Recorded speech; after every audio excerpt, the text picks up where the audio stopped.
देश में मुसलमान होना इतना आसान नहीं है। और अगर अपनी पहचान और अपनी शान के साथ आप घूम रहे हैं तो कहीं ना कहीं आपको इसकी कीमत चुकानी पड़ेगी।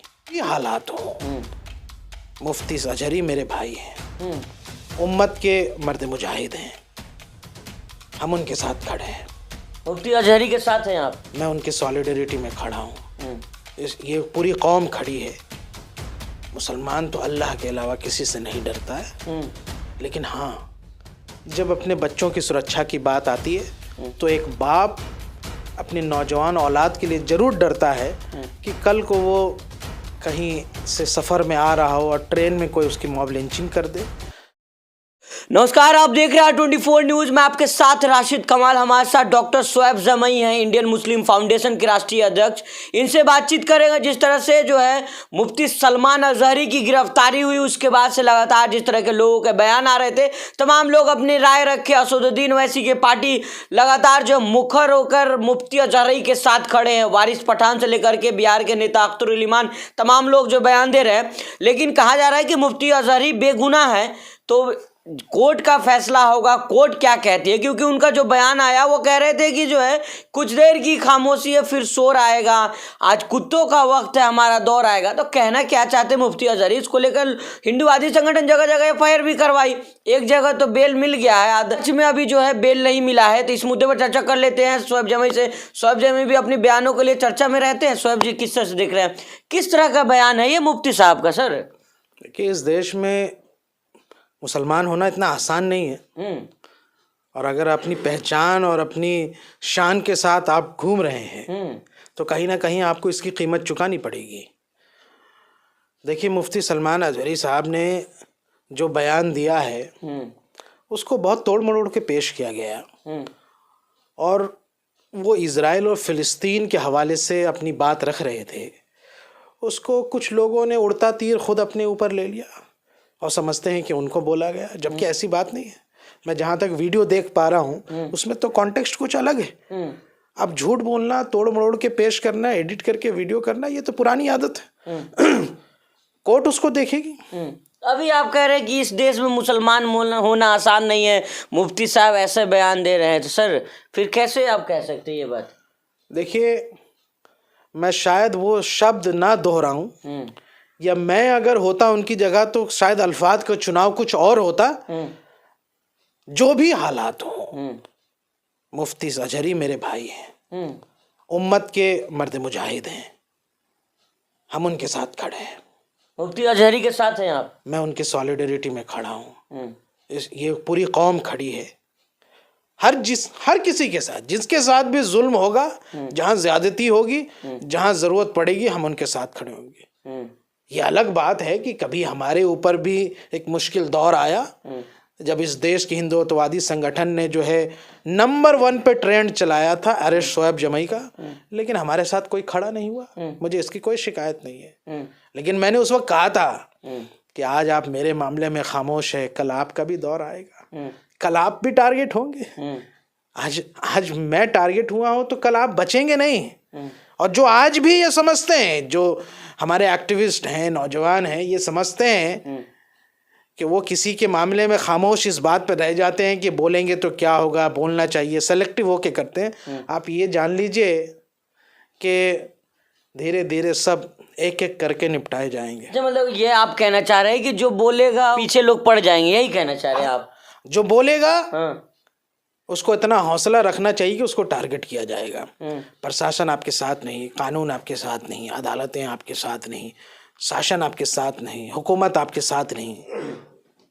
आप हैं और अल्लाह है, उसके अलावा आपको कोई ऐसी मदद की उम्मीद आप मत रखिए। क्या कहेंगे? असदुद्दीन ओवैसी कह रहे हैं कि मुसलमान डरे हुए हैं, मोदी से विश्वास हट गया मुसलमानों का। देखिए, मुसलमान तो अल्लाह के अलावा किसी से नहीं डरता है, लेकिन हाँ, जब अपने बच्चों की सुरक्षा की बात आती है तो एक बाप अपनी नौजवान औलाद के लिए ज़रूर डरता है कि कल को वो कहीं से सफ़र में आ रहा हो और ट्रेन में कोई उसकी मॉब लिंचिंग कर दे, बस में कोई उसकी मॉब लिंचिंग कर दे, कोई उसको जुनैद ना बना दे। इस बात से हर बाप डरता है।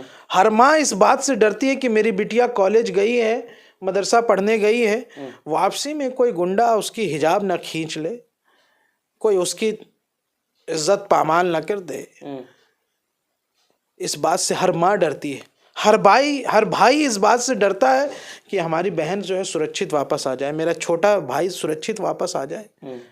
और कभी उसके पहचान को देखकर, कभी उसकी तहजीब को देखकर जो है, जब उसको टारगेट बनाया जाता है, मॉब लिंचिंग जैसे मामले होते हैं, तो डरता है। एक मर्दे मुजाहिद नहीं डरता, वो तो सिर्फ अल्लाह से डरता है। लेकिन जब हम बाप होते हैं, जब हम भाई होते हैं, जब हम बेटे होते हैं, जब हम माँ होते हैं, तो एक रिश्ते को बुनियाद पर तो डरता है। और इस बुनियाद पर जो है, क्या यहाँ से बिल्किस बानो को डर नहीं लगा था? लगा होगा ना। क्या उसके सामने उसके बच्चे की यहाँ से चीखें जो उसको सुनाई आज भी दी पड़ती है, जब दीवार पे पटक के मार दिया था, तो क्या उसको डर नहीं लगा होगा?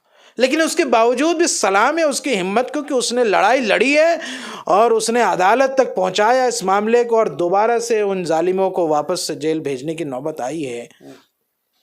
तो इस देश के मुसलमानों को इस बात के लिए तैयार रहना पड़ेगा कि आपको एक लंबी लड़ाई हर वक्त लड़ती रहनी पड़ेगी, और एक अदालत के ज़रिए से हो, शासन के ज़रिए से हो, चाहे आवाज़ के ज़रिए से हो, अपनी सर बुलंद करके आपको लड़ना पड़ेगा। हिम्मत और हौसला रखिए, तो फिर आप यहाँ से आगे बढ़ सकते हैं, कहीं आप एक्टिविज्म रख सकते हैं। अगर आप हिम्मत और हौसला नहीं रखते हैं तो फिर आपको घर बैठ जाना चाहिए, चुपचाप अपना काम करते रहिए, बीवी बाल बच्चों को यहाँ से देखिए, बच्चों को पढ़ाइए, अपना नौकरी कीजिए या फिर यहाँ से बिजनेस कीजिए। शोएब भाई, जिस तरह के लोग कह रहे हैं, वारिस पठान कह रहे हैं कि इससे ज़्यादा लोग बयान दिए हैं। कोई कहता है कि 5 मिनट के लिए छोड़ दो, हम दिखा देंगे क्या होता है। नौटी अगर किसी को कहे नहीं कुत्ता, तब भी लोग उनके ऊपर भिड़े हुए हैं, उनके पीछे लगे हुए हैं। आप किस तरह से देख रहे हैं इसको?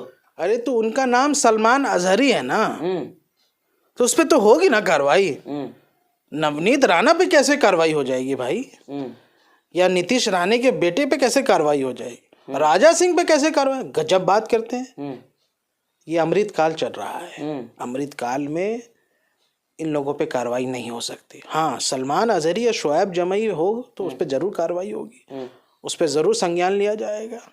मैंने कहा ना, इतना आसान नहीं है साहब। अमृत काल है ना, अमृत काल में ये सब सारी चीजें जायज हैं। वो हमें गालियां दे दें, वो हमारी माँ बहनों को गालियां दे दे, उसको जस्टिफाई कर देंगे।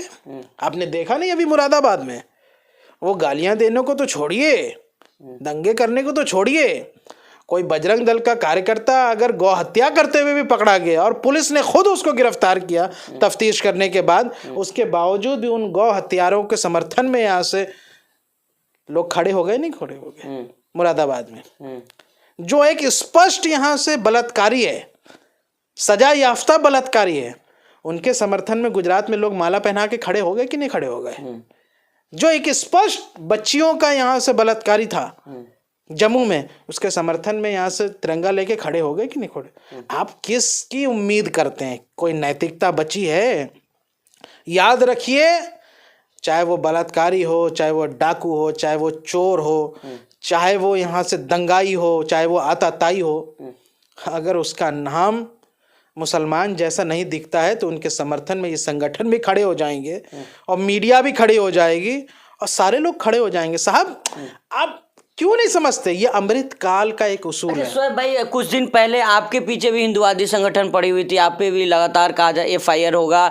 मुफ्ती अजहरी को भी कहा जा रहा है कि छोड़ेंगे नहीं ऐसे लोगों को। शोएब जमई साहब, देखिए, मैंने भी अपनी बोलने की कीमत चुकाई थी और हम आज भी चुका रहे हैं। बहुत सारे लोगों की दुआएं थी और बहुत सारे लोगों का एक सपोर्ट था। ये अलग बात है कि जो हमारे कुछ एक्टिविस्ट हैं या कुछ नेता हैं, उन्होंने अपना मुंह छुपा लिया था। उनको लगता था कि भाई आज शोएब जमई पे ऐसा दौर आया है, उन पे नहीं आएगा, लेकिन उन पे भी आया है, उन पर भी आएगा। सबकी बारी आएगी, सबकी बारी आएगी। ये तो हर कोई शोएब जमई नहीं हो सकता ना। मैंने तो सह लिया ना, हमने तो सह लिया। हम तो, हमारे परिवार ने जो सहा है वो दर्द आप क्या जाने, वो आप नहीं जान सकते। क्या लग रहा है, मुफ्ती अजहरी को इंसाफ मिलेगा? मिलना चाहिए और मुझे अदालत पे इस बात का भरोसा है, आज भी भरोसा है इस बात का। लेकिन धीरे धीरे मुझे लगता है कि लोअर कोर्ट जो है कहीं ना कहीं कॉम्प्रोमाइज्ड होती जा रही है। ऊपरी अदालत से मुझे इस बात का भरोसा है कि उनको इंसाफ मिलेगा। और मैं ये समझता हूँ कि सिर्फ मुफ्ती सलमान अजहरी नहीं, बल्कि इस देश में जितने भी लोग हैं जो मुसलमानों के लिए बोल रहे हैं और इस कौम के लिए बोल रहे हैं, मुल्क मिल्लत के लिए बोल रहे हैं, उनके समर्थन में लोगों को खड़ा होना चाहिए, सॉलिडरिटी के साथ खड़ा होना चाहिए, बिना देखे कि उन्होंने क्या किया, उन्होंने क्या नहीं किया, वो कहाँ जाते हैं, किस पार्टी से ताल्लुक़ रखते हैं, नहीं रखते हैं।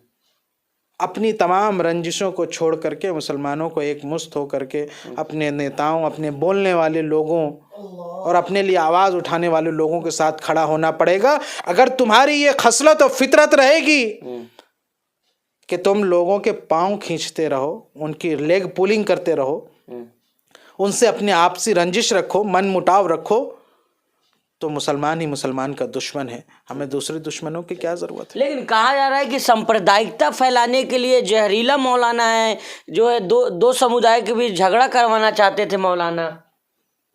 नहीं, इससे ज़्यादा मिठास मैंने चीनी में भी नहीं देखी है। किससे? मौलाना से ज़्यादा?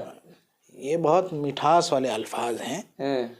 और अगर उन्होंने यहूदियों को और इज़राइल के जो दमनकारी सरकार है, जिन्होंने 33,000 लोगों की हत्या कर दी, 15,000 से ज़्यादा बच्चों को मार दिया, बस्तियों की बस्तियां उजाड़ दी फ़िलिस्तीन में, अगर उनको उन्होंने कुत्ते जैसे अल्फाज से नवाजा है, तो मैं समझता हूँ कि उन्होंने बहुत शीरी और चाशनी में डुबो करके ये अल्फाज बोले हैं। अगर आप मेरे पास आते तो मेरे लिए इजरायली हुकूमत के लिए इससे भी ज़्यादा गंदे अल्फाज थे।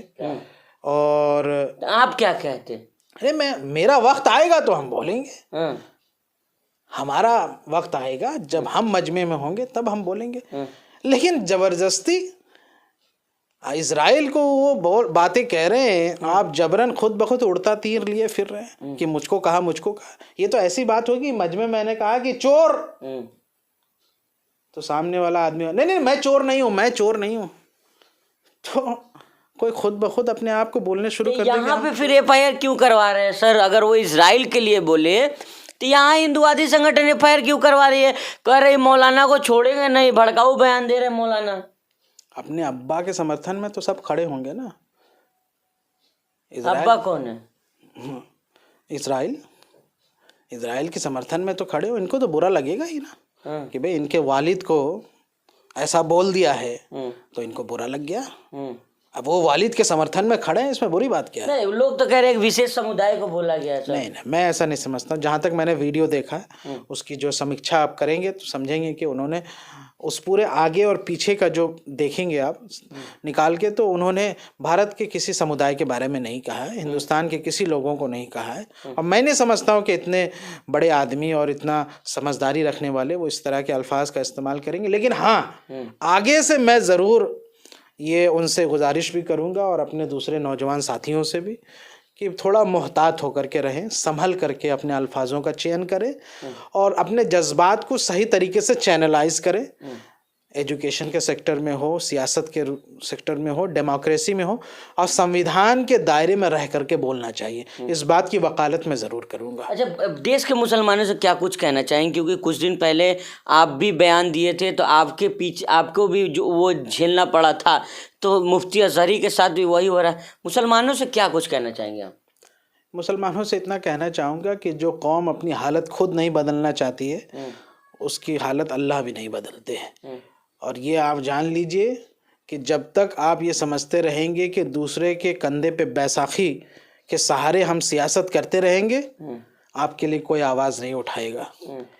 जब तक सियासत का लाठी आप खुद अपने हाथ में नहीं लेंगे, उसकी चाबी आप अपने हाथ में नहीं लेंगे, उसकी कुंजी आपके हाथ में नहीं होगी, पावर पॉलिसी में आपका हिस्सा नहीं होगा, नेगोशिएशन नहीं होगी, आप एक मजबूत दल बन के नहीं उभरेंगे, सियासी मैदान में, डेमोक्रेसी में आपका हिस्सा नहीं होगा, तब तक आप इसी तरीके से एलिनिएट होते रहेंगे। और सिर्फ एलिनिएशन हमारी सॉल्यूशन का हल नहीं है, इस प्रोसेस का हिस्सा बनना पड़ेगा और मजबूती से हिस्सा बनना पड़ेगा, तभी आप ये। और हाँ, ये दौर ऐसा है कि आपको थोड़ा बहुत कुर्बानियाँ देनी पड़ेगी, आपको सहना पड़ेगा। जुल्म सहने के लिए अगर आप तैयार हैं तो आप आगे आइए। अगर आप जुल्म सहने के लिए तैयार नहीं हैं तो फिर जैसे बाकी सब लोग हैं सब लोग रहे। हम लोगों ने एक तय किया है कि हमें पता है कि कहीं ना कहीं हमारे साथ जुल्म होगा, ज्यादती होगी, लेकिन हमने एक चुनाव किया, एक सिलेक्शन किया कि हमें इस रणनीति पे ज़िंदगी गुजारनी है। हम नहीं चाहते कि यहाँ से कि आने वाली नस्लें हमें भूल जाए, आने वाली नस्लें ये तो ना कहे कि उस दौर में जब जुल्म और ज़्यादती बहुत ज़्यादा थी तो हमारे आबा और अजदाद ने, हमारे वालिद ने आवाज़ नहीं उठाई। लेकिन एक बात है, यहाँ पे मौलाना की पुरानी फाइलें खोली जा रही हैं, वहाँ पे जो मदरसे हैं उसकी भी जांच पड़ताल की जा रही है, कहाँ से फंड आ रहा है, सारे कुंडली खोला जा रहा है मौलाना का।